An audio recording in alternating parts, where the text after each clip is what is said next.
வேலை இல்லாம வீட்ல இருக்கிறேன். ரொம்ப வருஷமா கார் டிரைவிங் கத்துக்கலான்னு தள்ளி தள்ளி போட்டுன்னு வந்துட்டோம். இப்பயாவது அத பண்ணலான்றது தான் பிளானா இருந்துச்சு. கார் டிரைவிங்க்கு காசு அரேஞ்ச் பண்ணலான்னு எல்லாம் முயற்சி எடுத்துன்னு இருக்கும்போதோ, நான் போய் என்னோட ஃபர்ஸ்ட் கியர் பைக்க புக் பண்ணிட்டு வந்துக்கிறேன். எதிர்பார்க்காத விஷயம், எதிர்பார்க்காத நேரத்தில நடக்கும்ன்றாங்க இல்லையா? அந்த மாதிரி எதிர்பார்க்காத இருக்கும்போது 50,000 கைக்கு கெடச்சிச்சு. அத வச்சு டிவிஎஸ் ராணின் வண்டி புக் பண்ணிட்டு வந்து உட்காந்துக்கிறேன் இப்போ. லாஸ்ட் வீடியோல என்னோட ஸ்கூட்டர் ட்ரிப்பு, அதுக்கப்புறமா ஃபார்மிங் ஐடியா இதெல்லாம் பத்தி பேசியிருந்தேன். நவம்பர்ல போர்வெல் போட வேண்டியதா இருக்கும். அதுக்கு காசு ரெடி பண்ணணும். இதுதான் பெரிய எய்மா இருக்கு அப்படின்றது தான் என்னோட லாஸ்ட் அப்டேட்டா இருந்துச்சு. சரி நவம்பருக்கு இன்னும் டைம் இருக்கே. இந்த கேப்ல கார் டிரைவிங் கத்துக்கலாம். அதுக்கு எப்படி காசு ரெடி பண்ணலாம் அப்படின்றத தான் பிளான் பண்ணி உட்கார்ந்திருந்தேன். அப்போன்னு பார்த்து விதி ஒரு ட்விஸ்ட் ஒன் பண்ணி விட்டுச்சு.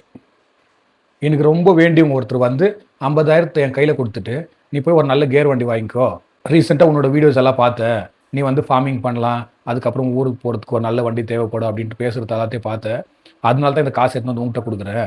நான் வந்து ஒரு ஸ்கூட்டர் வாங்கலாம். 50,000 டவுன் பேமெண்ட் கட்டிட்டு இஎம்ஐ போட்டுக்கின்னு, ஏதாவது ஒரு நல்ல ஸ்கூட்டர் வாங்கலான்றது தான் என்னோட பிளானா இருந்துச்சு. பட் உனக்கு ஒரு பைக் இருந்தா ரொம்ப சப்போர்ட்டிவா இருக்கும் அப்படின்னு எனக்கு தோணுச்சு. நீ வேற இதுக்கு முன்னாடி எப்பவுமே கியர் வண்டி வாங்குனதே இல்ல. எப்ப பாரு வீட்டதையே பார்த்துன்னு நான் காலத்த தள்ளிட்டேன்னு சொன்னதுனால, நான் இந்த காச உனக்கு குடுக்குறேன். நீ பைக் வாங்கிக்கோன்னாங்க. அவங்க அது பண்ணும்போதோ, எனக்கு ஒரு விஷயம் தான் மைண்ட்ல வந்துச்சு. நம்ம என்னாதான் வொர்ஸ்ட்டான சிச்சுவேஷன்ல இருந்தாலும், காலம் வந்து நம்மளுக்கு தேவையான சப்போர்ட்டு, நம்மளுக்கு தேவையான டைரக்ஷனு, நம்மளுக்கு தேவையான பணம், இது எல்லாமே நம்மளுக்கு கைக்கு வர மாதிரி பண்ணணுன்றது நான் உணர்ந்தேன். நான் ரீசென்ட்டா தான் டிசைட் பண்ணேன் ஒரு பைக் ஒண்ணு நல்லது வாங்கணும். ஏன்னா ஊருக்கு அப் அண்ட் டவுன் போறதுக்கு யூஸ் ஆகும். பஸ்லயோ இல்ல ட்ரெயின்லயோ போனாக்கா ஒரு நாளெல்லாம் வேஸ்ட் ஆயிடுது. பைக் இருந்தாக்கா ஒரு 6, 7 ஹவர்ஸ்ல போயிடலாம். அதுக்கப்புறமா வேலை என்ன ஆகுதோ அத முடிச்சுட்டு மறுபடியும் பைக்லயே கூட வந்துடலான்னு. அத சப்போர்ட் பண்ற விதமா இந்த ஒரு விஷயம் நடந்துக்குது.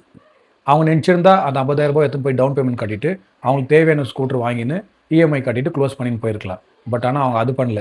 எனக்கு சப்போர்ட்டிவா இருக்கும்ன்ட்டு 50,000 குடுத்து இஎம்ஐ வேற கட்டுறேன்னாங்க. அது சொல்லும்போது வேற எனக்கு இன்னொரு ரியலைசேஷன். 50,000 குடுக்குறதே பெரிய விஷயம். இதுல இஎம்ஐ வேற கட்டுறேன்றாங்க. ஒரு 2 இஎம்ஐ அவங்க கட்டுறதுக்குள்ளயும் நான் ஒரு சோர்ஸ் ஆஃப் இன்கம் ரெடி பண்ணிக்கின்னு, இஎம்ஐஸ நானே கட்டின்னு போணும்னு டிசைட் பண்ணிக்கிறேன். ஏன்னா என்னோட ஸ்கூட்டர் 1 இயர் ஓல்டு. அத எடுத்துக்கிறேன்னு தான் சொன்னாங்க. அத எடுத்துக்கிறதுக்கு தான் 50,000 குடுக்குறேன்ட்டு. இத நான் ஸ்டார்ட்டிங்ல சொல்ல மறந்துட்டேன். என்னோட வண்டி எப்படியோ 1 இயருக்கு மேல ஆகுது. 70,000மே அதுக்கு பெரிய விஷயம் தான். அதனால எவ்வளோ ஜல்தி ஆகுதோ, அவ்வளோ ஜல்தி இஎம்ஐஸ நானே டேக் ஓவர் பண்ணணும். நீங்க நினைக்கலாம், இவன் கிட்ட காசு இல்ல, வேலை இல்ல. இவனுக்கு என்னாத்துக்கு இப்ப புது பைக்குன்னு. நான் அவங்க ப்ரொப்போஸ் பண்ண டீல அக்செப்ட் பண்ணதுக்கு கூட ஒரு காரணம் இருக்கு. ஏன்னா, இப்போ எனக்கு ஒரு பைக் தேவையா இருக்கு. அது ஊருக்கு போறதாகட்டும், இல்ல நான் இங்க இருந்தாலும் யூஸ் பண்றதுக்காகட்டும், எல்லாத்துக்குமே ஆகும். 2 இயர்ஸ்க்கு முன்னாடி எனக்கு இந்த மெச்சூரிட்டி இருக்குல்ல. அப்போ என்னோட தாட் என்னவா இருந்துச்சுன்னா, ஒரு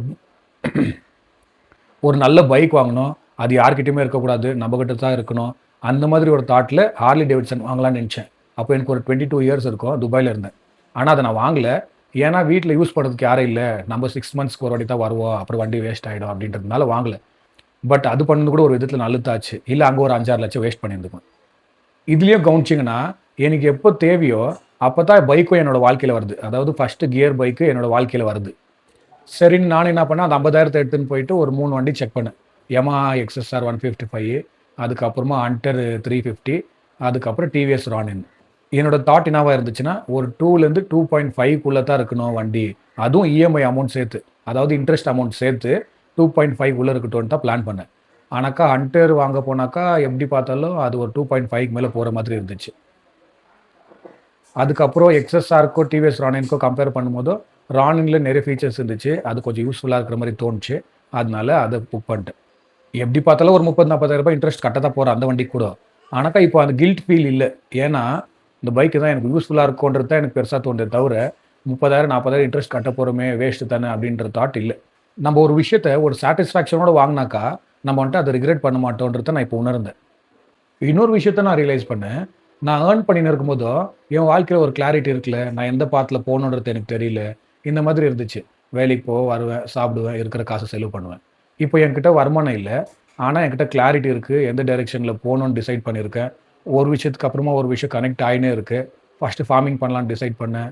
இப்போ பைக் வாங்குறேன். ஸோ டிராவல் பண்றதுக்கு யூஸ் ஆகும். அடுத்து கார் டிரைவிங் கத்துக்கலான்னு இருக்கேன். அதுக்கு ஏதாவது கனெக்ட் ஆகும்னு நெனைக்கிறேன். ஸோ இந்த மாதிரி புது புது ஆப்பர்ச்சுனிட்டீஸ் கிரியேட் ஆவுது. அத அச்சீவ் பண்றதுக்கு ஒரு வழியும் கிடைக்குது. நெக்ஸ்ட் முன்ன போறதுக்கான தைரியமும் கிடைச்சுன்னு இருக்கு. நம்ம கம்ஃபர்டபுளா இருக்கும்போதோ, நிறைய விஷயங்கள் அச்சீவ் பண்றோமோ இல்லையோ, இல்ல நம்மளுக்கு ஒரு கிளாரிட்டி கிடைக்குதோ இல்லையோ, ஆனா கஷ்டமான நேரத்துல புதுசா எத எதையோ எக்ஸ்ப்ளோர் பண்றோம். புதுசா ஏதோ ஐடியாஸ் பொறக்குது. நிறைய விஷயங்கள் நடக்குது. நம்ம எதுவுமே பண்றது தேவையில்ல அப்படின்னு சைலன்ட்டா வீட்ல இருந்தாலுமே, வாழ்க்கை நம்மள புஷ் பண்ணுது. நீ இப்படிக்கா போ, அந்த பக்கம் போ, இத பண்ணு, அத பண்ணுன்னு. நம்ம என்னாத்தான் உருண்டு பெரண்டு எதுனா பண்ணணும்னு நெனச்சாலும், அது நடக்கறதில்ல. எப்போ எது நடக்கணுமோ, எப்போ எது நம்மகிட்ட வந்து சேரணுமோ, அப்பதான் அது வந்து நம்மள சேருது. இதே ஒரு 6 மாசத்துக்கு முன்னாடி நீங்க என்ன கேட்டிருந்தீங்கன்னா, ஃபார்மிங் பண்ற ஐடியா இருக்கா? எப்போ உங்களோட கியர் வண்டி வாங்க போறீங்க? இவ்வளோ வருஷமா வாங்காத இருக்கீங்களே! ஊருக்கு போலான்னு ஐடியா இருக்கா? இந்த மாதிரி எந்த கேள்வி கேட்டிருந்தாலுமே, என்னோட பதில் நோவா தான் இருந்திருக்கும். ஆனா, இப்போ வேலை இல்லாம வீட்ல இருக்கிறதுனால, இது எல்லாத்தையுமே நான் பண்ணின்னுக்கிறேன். நம்ம ஏதாவது ஒரு ஸ்ட்ரகிள ஃபேஸ் பண்ணின்னுக்கிறோம், இல்ல ஒரு கஷ்டமான நிலையில இருக்கோம்னா, நம்ம பண்ண வேண்டிய ஒரே விஷயம், முன்ன போறத பத்தி யோசிக்கிறது மட்டும் தான். வாழ்க்கை நம்மளுக்கு தேவையானது எல்லாத்தையும் குடுத்து, முன்ன தள்ளின்னு போகுன்றத நான் இப்ப நம்புறேன். இப்பல்லாம் நான் வீடியோஸ் கொஞ்சம் லேட்டா போஸ்ட் பண்ணியிருக்கேன். அதுக்கு என்ன காரணம்னா, என்னோட கான்செப்ட் சிம்பிள். நான் போஸ்ட் பண்றது ஜென்யூனா இருக்கணும். அப்புறம் நான் எக்ஸ்பீரியன்ஸ் பண்ணதா இருக்கணும். அதுக்கப்புறம் அதுலேருந்து ஏதாவது ஒரு இன்ஃபர்மேஷன் யாருக்காவது ஏதாவது போய் சேரணும். சேனல ஆக்டிவா வச்சுக்கணுன்ட்டு ஏதோ ஒரு கன்டென்ட் எடுத்து போஸ்ட் பண்ணணுன்றது தப்புன்னு நான் நெனைக்கிறேன். இப்போதைக்கு இவ்வளோ தான் அப்டேட்டு. நாளைக்கு போய் வண்டி டெலிவரி எடுக்கணும். அதுக்கப்புறம் வாழ்க்கையில என்னென்ன நடக்க போகுதுன்னு அப்படியே நான் உங்களுக்கு அப்டேட் பண்ணினே வரேன். உங்க கன்டினியூஸ் சப்போர்ட்க்கு ரொம்ப நன்றி.